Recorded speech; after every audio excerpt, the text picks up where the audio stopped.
Se trata de desarrollar un sentimiento, una identidad, ¿y cómo le llamaremos? Darle un sentido de colectividad a todo nuestro andar por la vida, ¿no crees? Hacer conciencia de que el mundo no pertenece únicamente a los seres humanos y compartimos tiempo y espacio. Es tiempo, pues, de hacer conciencia. Conciencia de nuestro tiempo y de lo que este significa.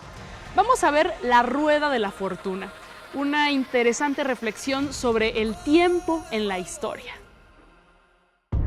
¿Qué es el tiempo? ¿Cómo funciona? ¿Es como una línea recta? ¿Va de atrás hacia adelante sin retroceder jamás?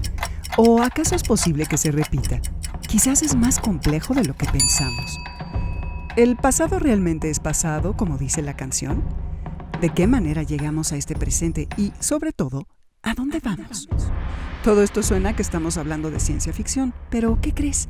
Hay otra forma de pensar estas preguntas, y de esto se trata nuestro siguiente programa.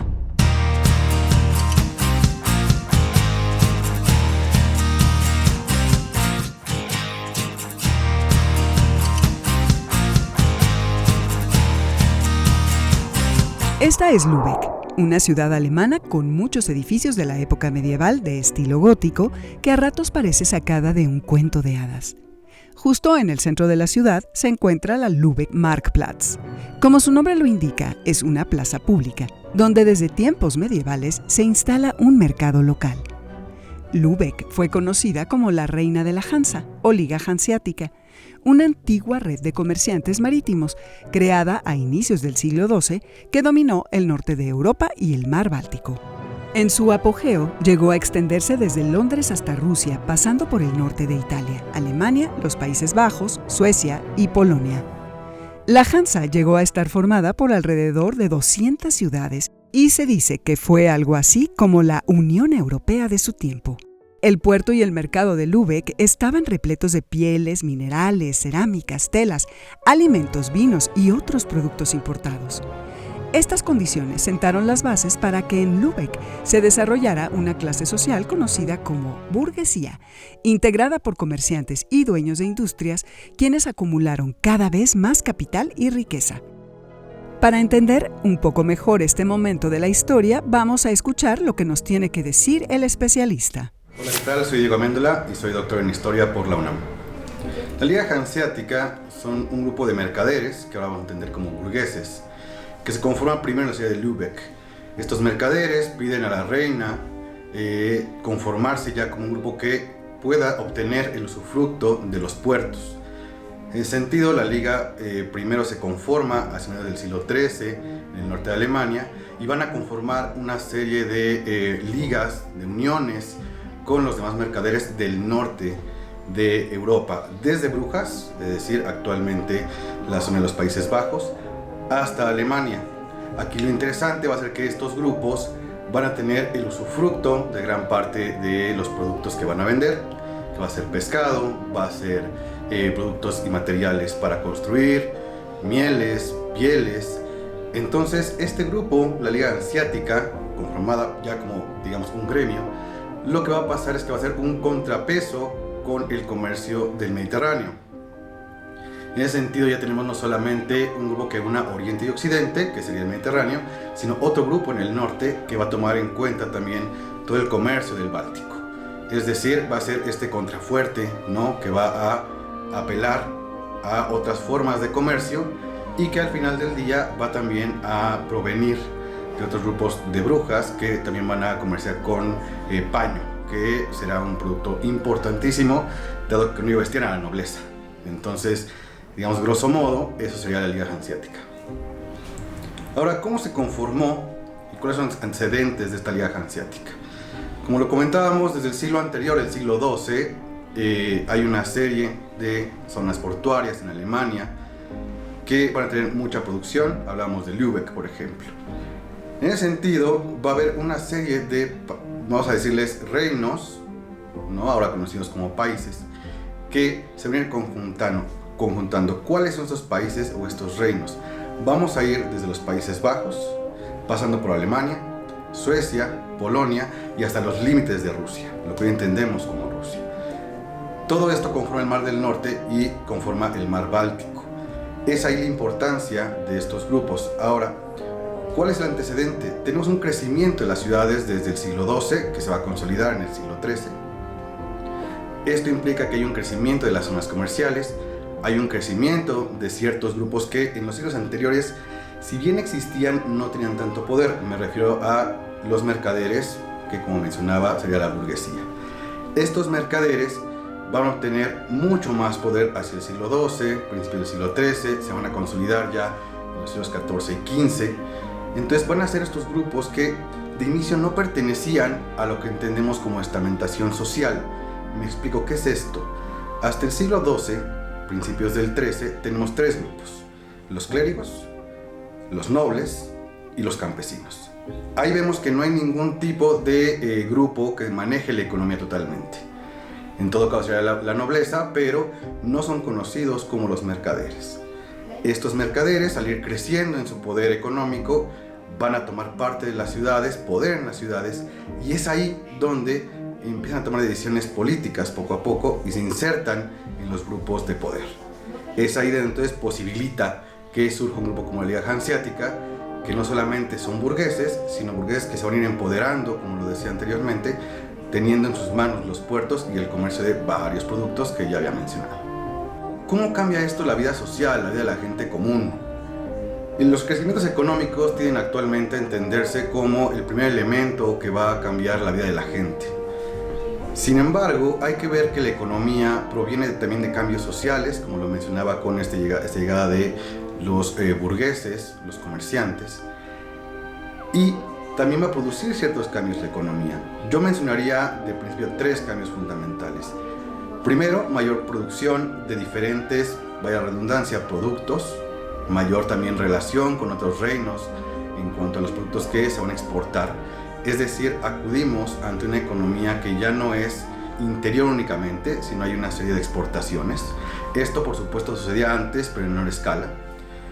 Por otra parte, va a cambiar también el lugar social que tienen estos estamentos anteriores, y va a llegar la burguesía, como ya lo nombraba.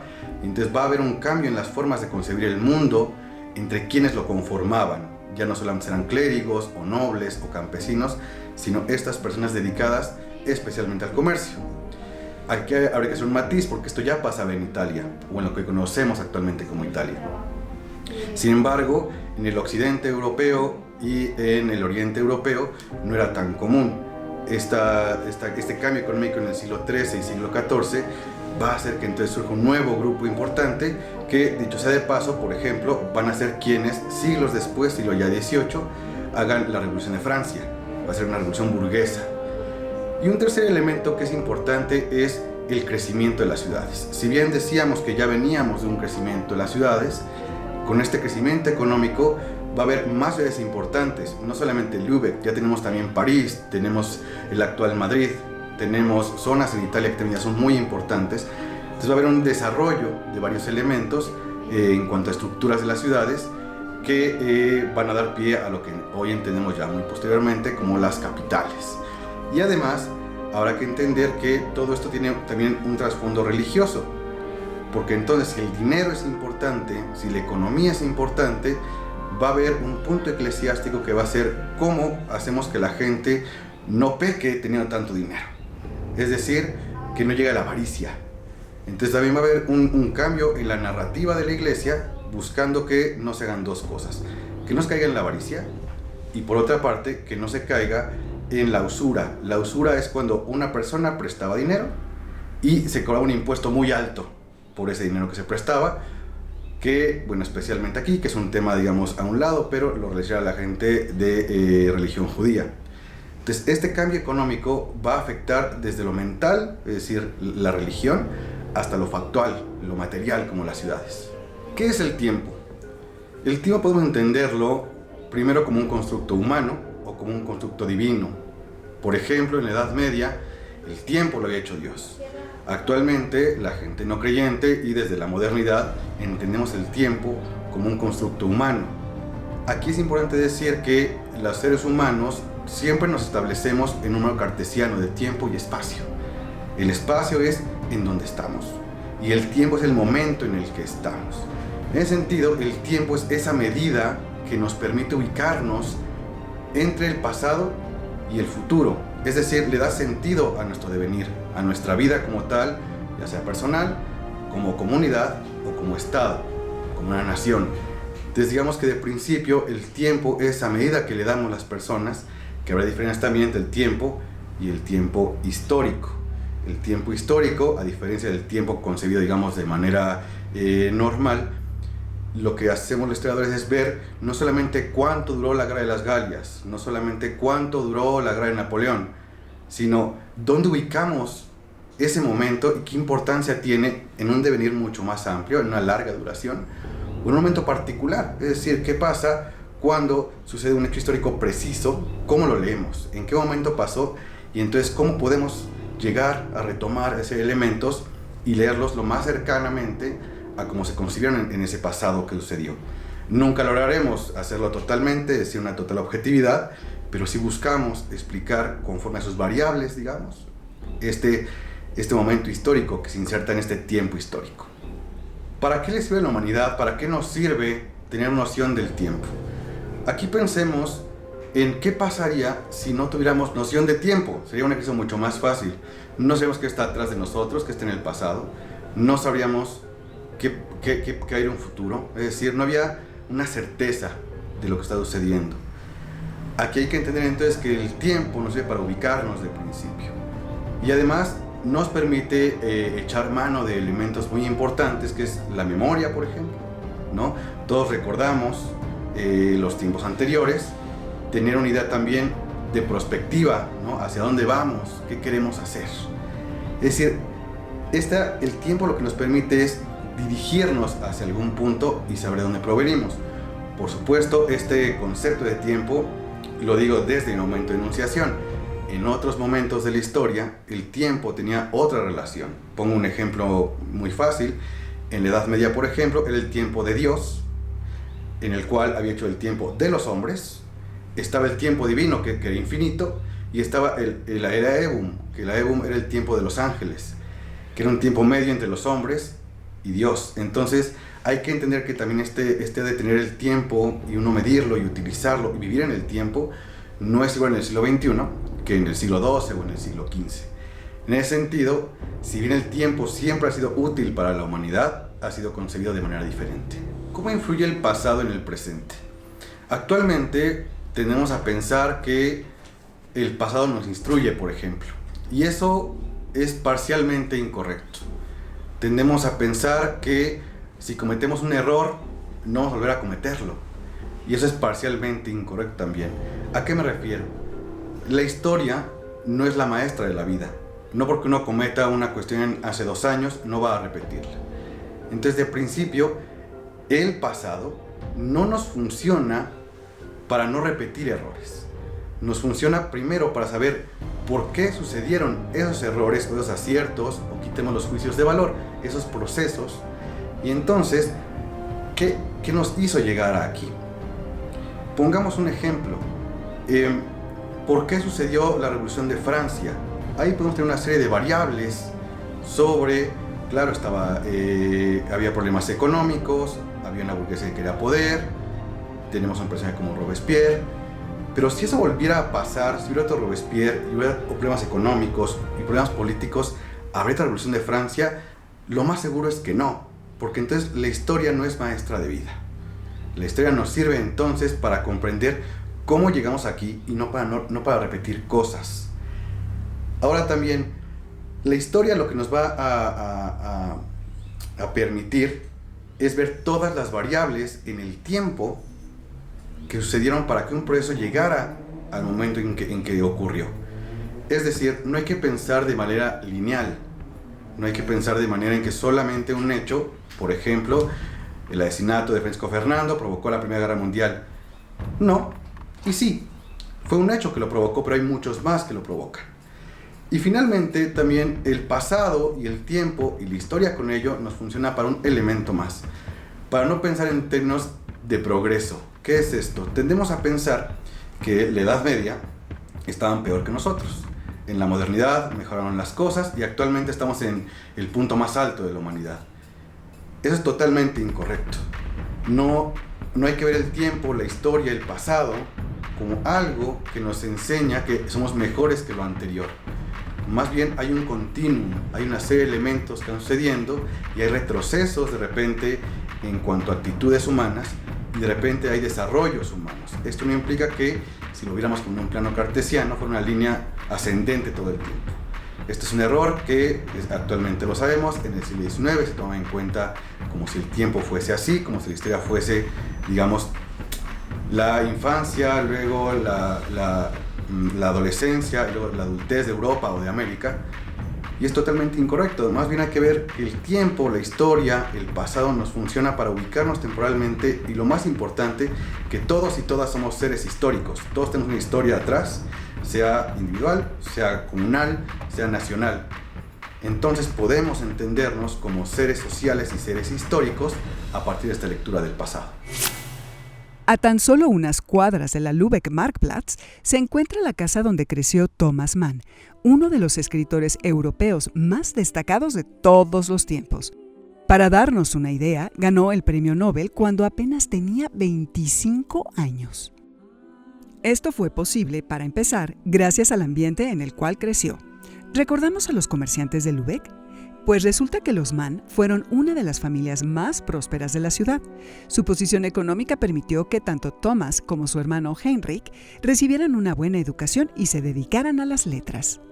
Sin duda, Thomas Mann es el más reconocido de los dos, y aunque tuvo una buena educación, sabemos que odiaba la escuela. En su autobiografía menciona que su verdadera educación fue autodidacta. Era un joven que pasaba su tiempo leyendo, escribiendo y reflexionando. En él no solo influyó su autoeducación, influyó la historia de su familia, las generaciones y generaciones que le antecedieron. El fantasma del pasado estuvo indudablemente presente en la obra de Thomas Mann. De hecho, él mismo dijo: "Mi procedencia familiar está descrita con minucia en los Buddenbrooks". ¿Los Buddenbrooks? ¿Qué es eso? Lo sabremos enseguida.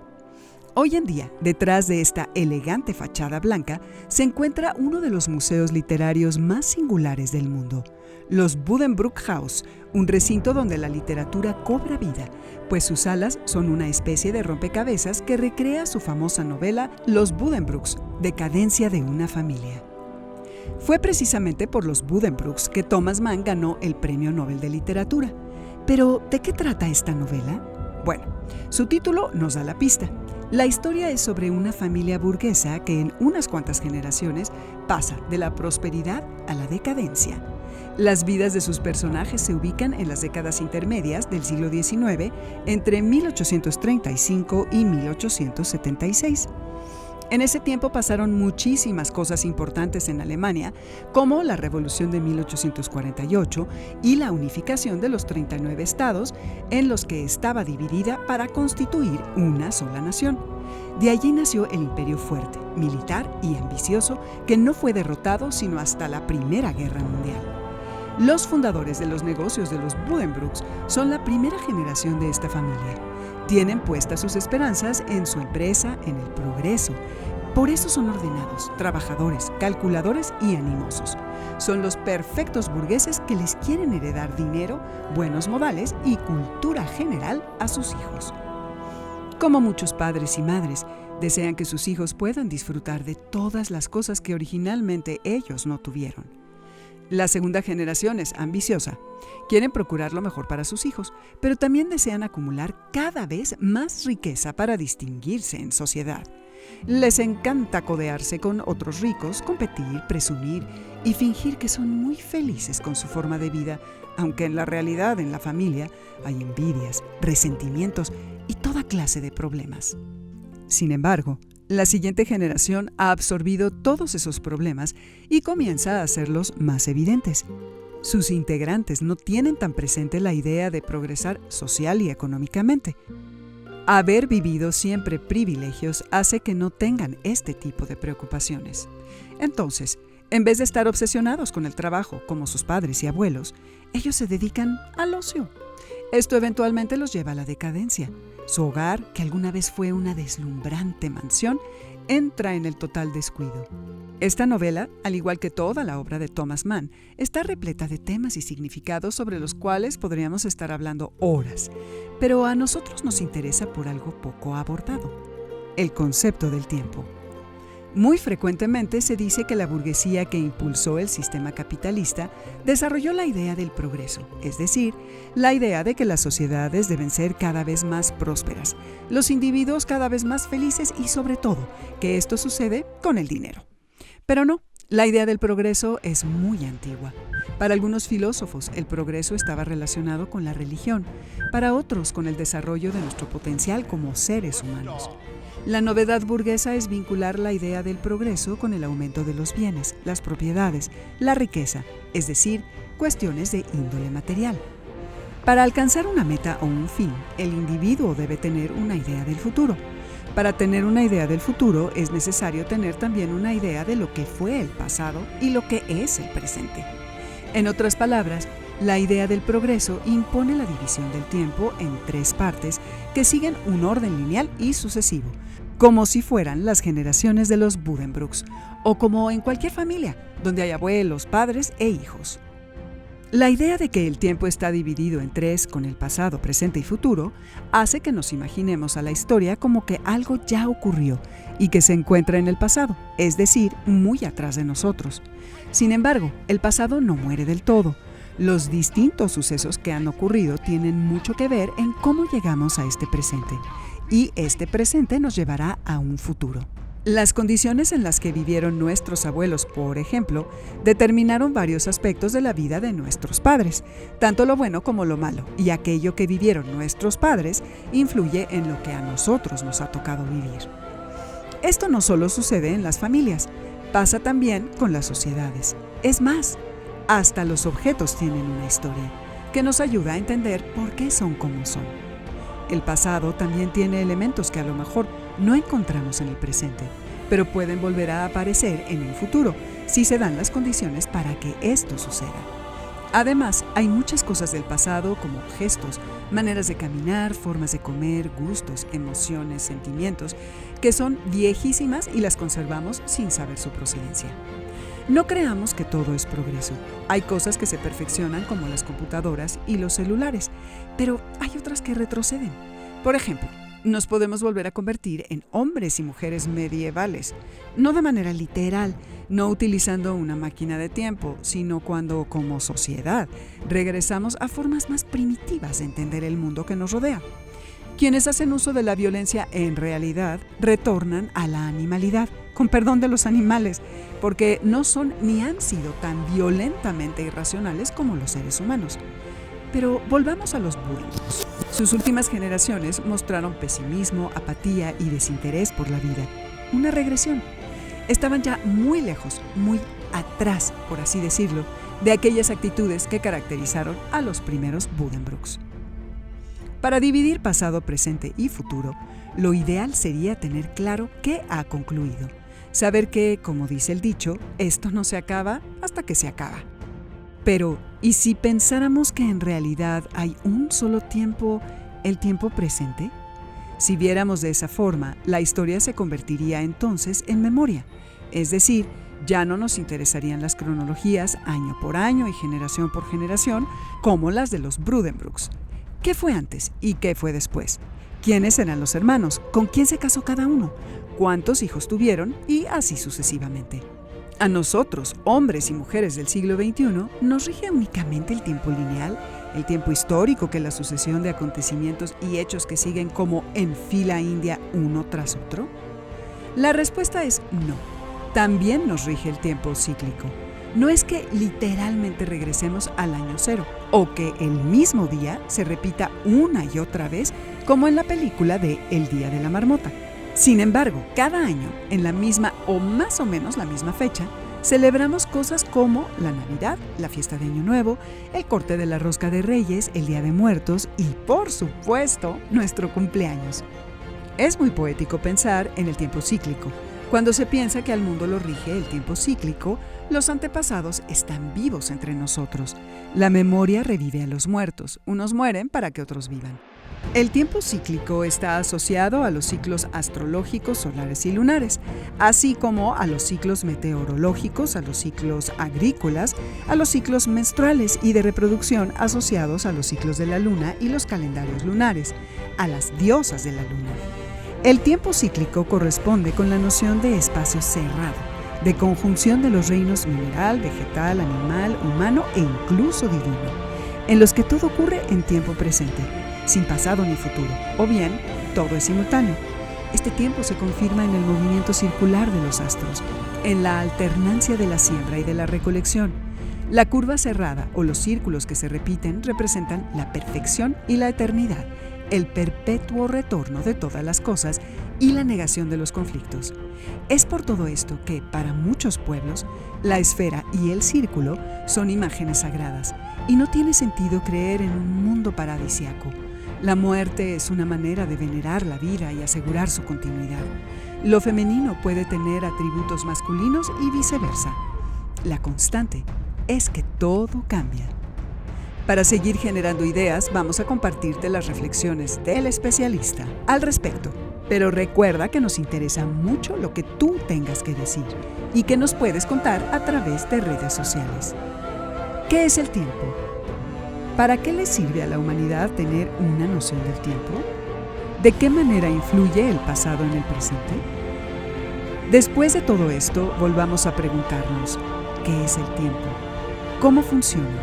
¿Es como una línea recta? ¿Va de atrás hacia adelante, hacia el progreso, sin retroceder jamás? ¿O acaso es posible que se repita? ¿Existe el tiempo en primer lugar? ¿O acaso se trata de una invención humana? Algo que nosotros diseñamos a nuestra medida, para tener cierto orden, para no tener miedo. ¿Qué pasado tenemos y qué futuro tendremos? Comparte tus reflexiones en nuestras redes sociales. Nos gustaría leer tus opiniones.